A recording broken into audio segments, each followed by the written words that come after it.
Good afternoon, everybody. Thank you for joining us. It is Wednesday, September 3rd. My kids are back at school. I have the house to myself, and welcome to Post Hoc Live. I am Endpoints News Executive Editor Drew Armstrong. I am your host, and we have a very special episode of the show today.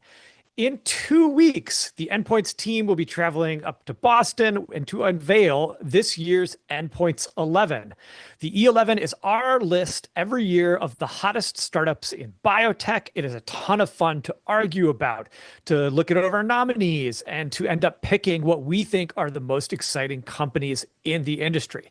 Today, we have locked in our nominees and we have our winners, and we are getting our list ready, writing up the profiles and preparing for our gala event that's going to be in Boston on September 18. We're going to give you a peek behind the scenes at how we pick. We'll also take a look at our Endpoints 11 lists from years past and do a little bit of where are they now. Now, to do all of that, I'm going to be joined today by three members of our newsroom committee that makes our picks: Kyle Luhusik, Lele Wu, and Ryan Cross. You're going to want to pay attention because while we are not going to be naming any of the winners today, we probably will drop a few hints. If you want to find out our winners and meet some of them in person, you need to join us September 18th in Boston at the E11 Gala. It's going to be a lot of fun. I will be there. Our panelists today will be there. We'll have a bunch of awesome companies and other folks in the room. It's a really fun, fantastic evening. There's a link with more details here in the chat and in our description on YouTube. A little bit of housekeeping before we get started. If you're joining us for the first time, hello and welcome to Post Hoc Live. We bring you the reporting, the analysis, and the debate that usually happens behind the scenes in our newsroom live to you. If you're joining us on YouTube and you're not already following us, please go ahead and hit that little subscribe button below our feed to get alerts about future live streams. You can also sign up for the Post Hoc email on your Endpoints News subscription page.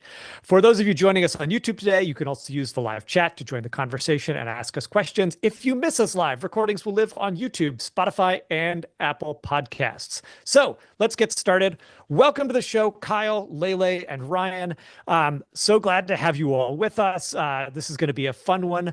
I think everybody, may not know exactly how we do this list. Basically, late spring, we kind of summon the team, the three of you guys, John Carroll, Andy Dunn, and we spend hours and hours and hours debating what we think are the most interesting companies, coming up with a long list, looking over the nominees that get submitted to us from outside, and trying to narrow down what we think the most exciting startups are. We have lots of friendly arguments, tons of debate. This is a long and exhaustive process to get us to a short list. Once we do that, we start doing vetting of these companies. We reach out to a lot of outside trusted sources to get their ideas and start scrubbing things through until finally we get down to 11 companies and maybe a couple of backups sometimes, just in case something goes wrong.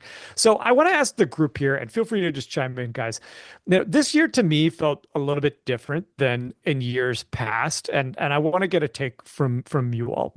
What felt different about this year and why? And we'll kick it open to whoever has the first best answer here. I feel like the industry is facing more headwinds than ever, so that kind of made it a little bit tougher to, pull through all of that and figure out which ones are, actually surviving and thriving in this environment. So that kind of narrowed the pool of potential companies to choose from. Yeah, and I know. Yeah, go ahead, Ryan. It's definitely something we've had to think more about this year than in years past. Is this company going to be around a year from now, right? Are they going to have enough money or be able to raise more money needed to actually get their things into the clinic and through clinical trials? It's, a question we always ask, but more so now than ever. I think also the companies that are launching with fresh funds are a lot more secretive about what they're doing, about what the science actually is behind the drug. And that creates a challenge for us to sort of sift through what's real and what's not. Well, I mean, Lele, let's come back to that in a second. Lele, I want to hear from you about what felt different. I mean, you've talked a little bit about this during some of our meetings, and then I want to come back to what Ryan said here. I mean, I think I was only joining Endpoints 11 selection committee last year, but I feel like I came in with a set of startups that like I know that they should at least be in contention or like be part of the list. And I think this year we all kind of came in being like, well, maybe that, maybe not. Like it was just like there weren't any really obvious choices that I think that maybe we've had in years past. And I think that kind of reflects sort of the biotech startup environment as a whole. Everybody's just a little bit more nervous to talk about what they're doing, to talk to reporters like us, and you know, to share like, hey, like this is actually what we're working on. Okay, so why is that? I mean, I do want to come back to the secrecy thing, and we will, because I actually think that's a really big and important topic that hits on some themes we've talked about. We talked about on the show yesterday with Clive Meanwell and John Maraganore, as well as some other shows. But lately, I mean, like why is that? I mean, and I'll start with you, and then you know, Ryan and Kyle, feel free to jump in here. Is it that people are crowding around certain targets? Does it feel like there's less risk taking right now just because of where we are? I mean, like, why does that feel less easy to kind of come into our meeting in May or June and be like, all right, I've got 4 companies I know that I want to fight for right away, you know, that should at very least be on, you know, the kind of medium list by the time we get to that point. Why does that feel different this year, do you think, when you look around the industry? I mean, I think part of it is that maybe there is less risk taking, but things are more risky as a whole.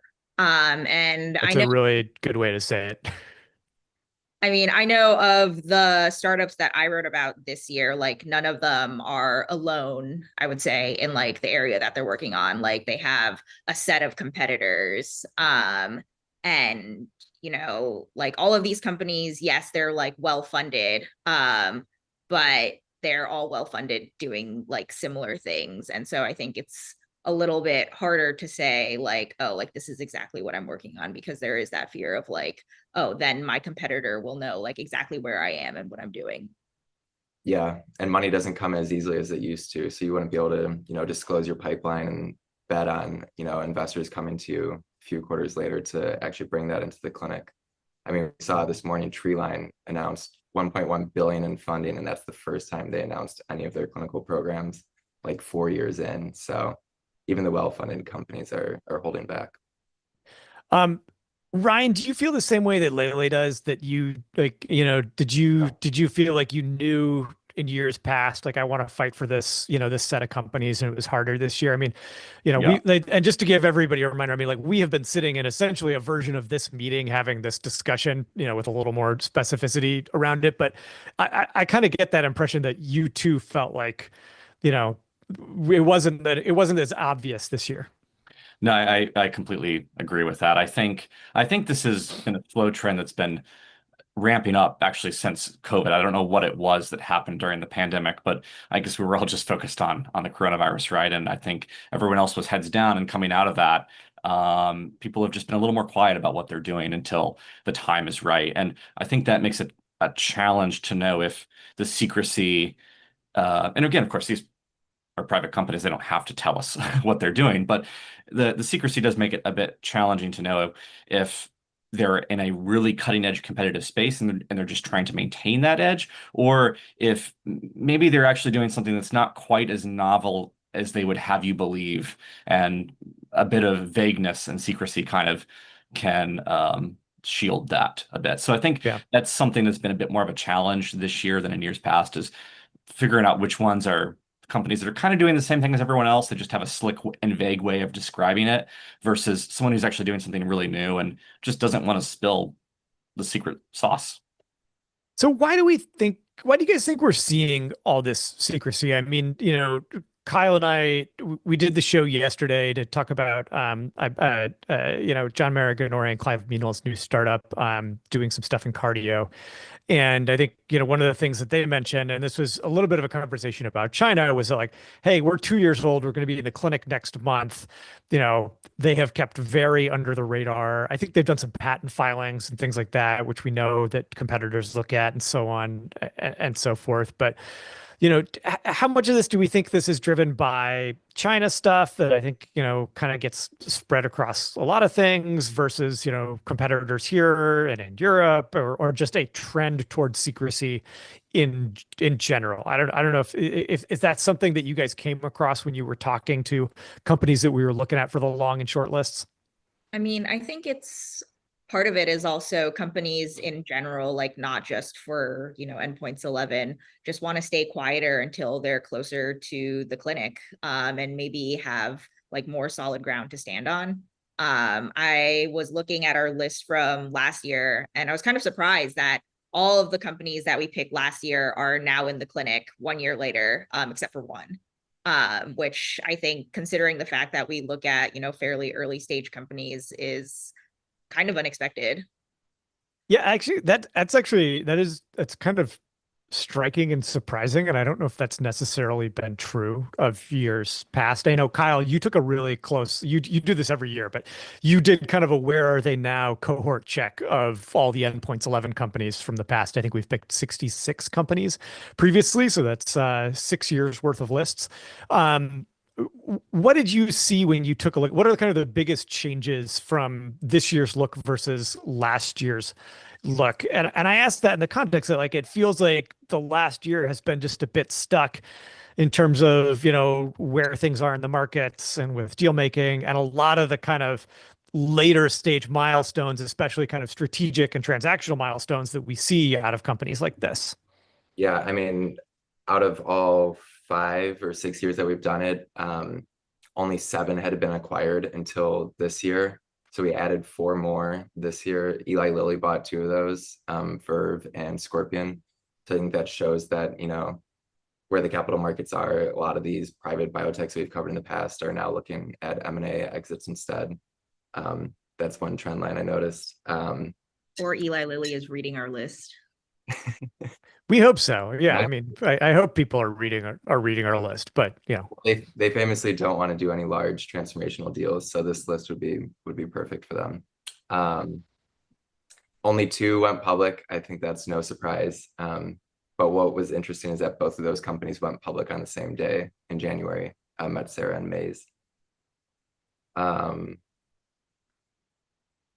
Like Lele said, a lot of the companies have entered the clinic in the past year, but we actually had one go back to preclinical stage, Prime Medicine, which kind of shows, Lele can talk more about that, but that shows a little bit about where the gene editing.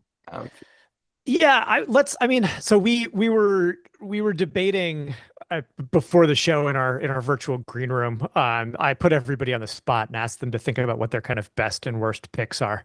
And I think I don't know if we want to be mean to ourselves and to our previous honorees about naming some of our worst, but I mean, like, the gene editing space has been a real struggle just in general, and it's something that we've highlighted a lot on the list in the past, and without naming names, I believe it's somewhere we looked very closely at this year again as well. If folks want to weigh in here on that. Yeah, it's the gene editing space. Something that Layla and I both read a lot about is, the way that I look at it is the potential is still there, and the potential is extremely high. And there are a lot of questions right now about the practicality of the approach, about whether it can be a good business. And those are kind of very separate questions from, like, is the science cool? Is the science transformative? Does it have potential to really do good in the world? And that disconnect has really been at the root of a lot of the struggles in the field lately. And it's made it hard. There's still been new gene editing companies launching over the past couple of years, and we took a close look at many of those. You'll have to, wait a couple of weeks to see where we landed on that. But it's something we thought about again, more this year than in years past, right? Which of these companies really have a chance to actually make it to the clinic, make a difference in the clinic, and not just have a cool tool or a cool new way of doing things, but can actually make a medicine with it. Yeah, and I should emphasize to people, when we think about what our criteria for an Endpoints 11 company is, these companies are still private. Oftentimes they're not yet in the clinics. Sometimes they are. But we talk a lot about our criteria as involving really interesting science, compelling teams on the science and leadership side that we think are probably hallmarks of success. We look at who the funders are and how much is behind them. And we think about risk as well. Our goal here is not to pick sure things. If we did, we would probably pick a bunch of kind of maybe less interesting companies in crowded targets, that are much further along. We talk about crater size a lot, which is to say that, this is a really big shot and that it is either going to get into orbit and be successful or it's going to crash into the ground and leave a big smoking hole. So risk, positive and negative, is a big, big factor here. And so maybe this is a good moment. We were talking about, who we think some of the best picks that we have made in years past and why. Lele stole the march on this one when I called on her first. Lele, what do you think? What do you think is the best pick that we have made in years past? And then I'll put Ryan and Kyle on the spot. It's a good thing to go first here. Well, I can't claim this as my pick, but maybe the group's pick for the best pick that we've had is BioNTech. I think that's just kind of like their runaway E11 best pick. They did COVID vaccines and they've sort of reinvented themselves as a cancer IO company. And they're seeing a lot of success and interest with their PD-L1 VEGF. And I think, we picked them in 2018 on the basis of like their mRNA tech. And I think if they were, a private company right now, we could look at them again for their like very, very different set of assets. Yeah. Ryan and Kyle, what about you guys? What do you think our best either pick or best kind of category or trend pick has been? Well, I think Go ahead, Kyle. I was just gonna say I think John did pretty well when he picked. Well, I was assuming it was John when he picked Legend back in 2018, years before the Carvykti approval. They're one of a dozen or so biopharmas that have gotten a cell therapy approval, and they've kind of run with it with J&J, and I think they also have a manufacturing deal with Novartis. So they've done pretty well. Yeah, and I should mention, for those who don't know, the Endpoints 11 list was started by our founding editor, John Carroll. We were hoping to have him with us here today, but he is going to be with us up in Boston in about 2 weeks. He's going to be interviewing George Church. He's going to be sharing his picks as well. Unfortunately, he couldn't join the discussion today. But until we made this a little bit more of a newsroom process, this was a John Carroll exclusive process. And so he is responsible for a lot of the for the early ones. But Ryan, let me turn to you. Your best pick from years past.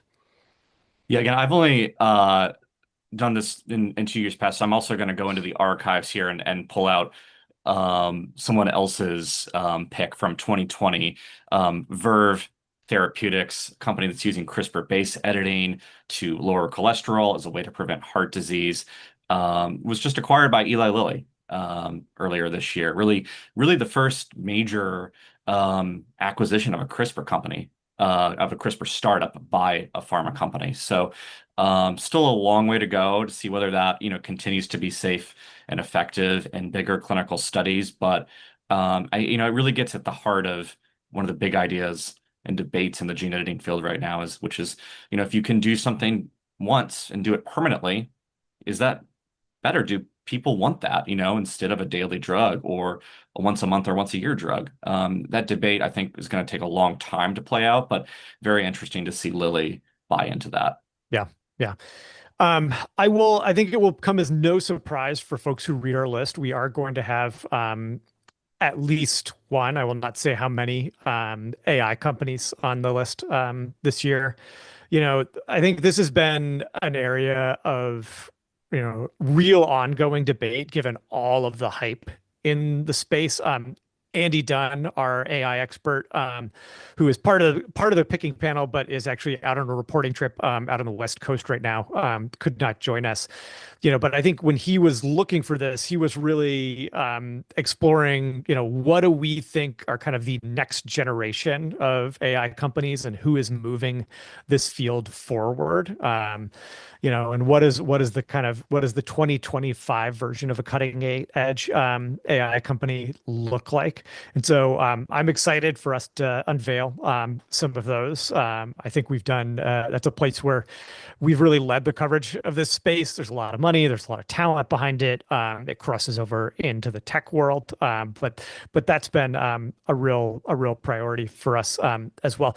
Are there other kind of, just talking to the group here, I mean, are there other either mechanisms of action or therapeutic areas that you guys were particularly intrigued by this year? And I'm going to turn to you, Lele, because I think, I know you mentioned that you didn't feel like you were coming in with four companies to fight for right away. But I think you were at the heart of a lot of our debates around a couple of different therapeutic areas where we had a few candidates, and we were really trying to debate around, for example, some of the in vivo CAR T work and things like that. Do you want to, in general terms, without naming any names, talk a little bit about some of the debate we had there?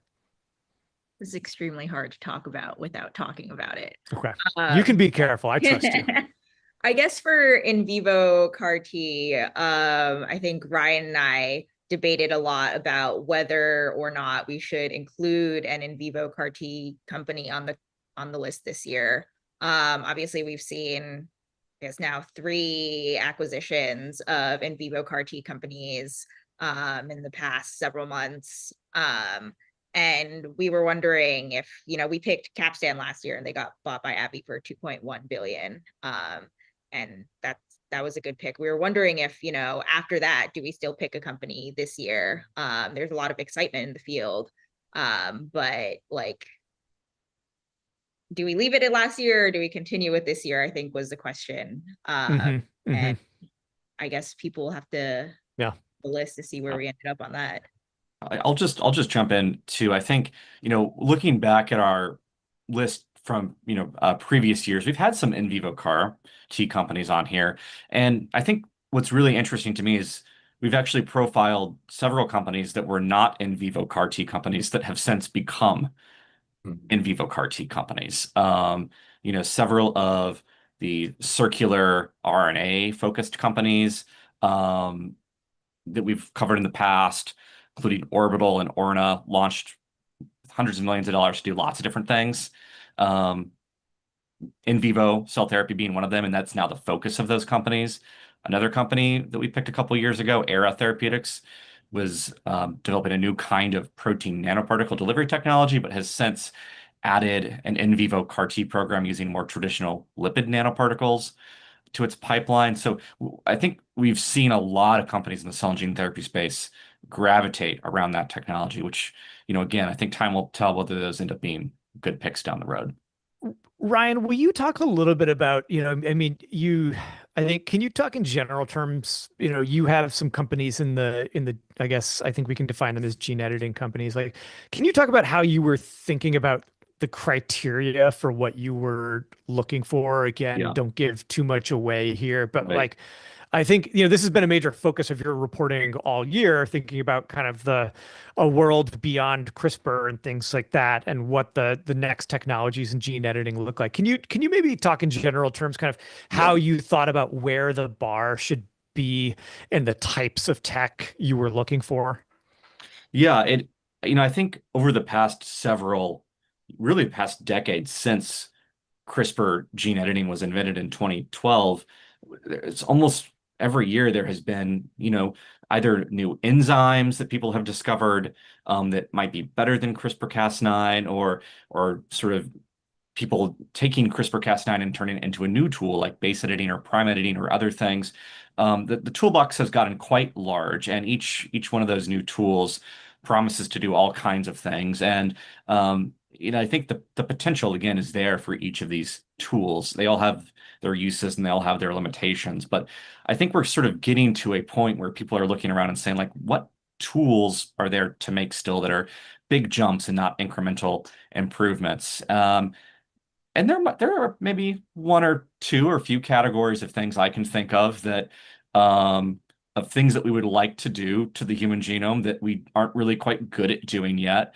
And there's some companies out there that are trying to figure out how to make some of those really tricky edits to the human genome that we can't do very well with existing technology. So, Yeah. For me, there's sort of a crop of companies that are worth paying attention to in that area. But again, I think each one of these cohorts always sort of says, well, what else would you want to do after you have this technology, right? And I think, we still see more and more companies emerge. So I don't know if this is going to go on forever or if this is sort of the last big group of these companies, but that'll be interesting to watch.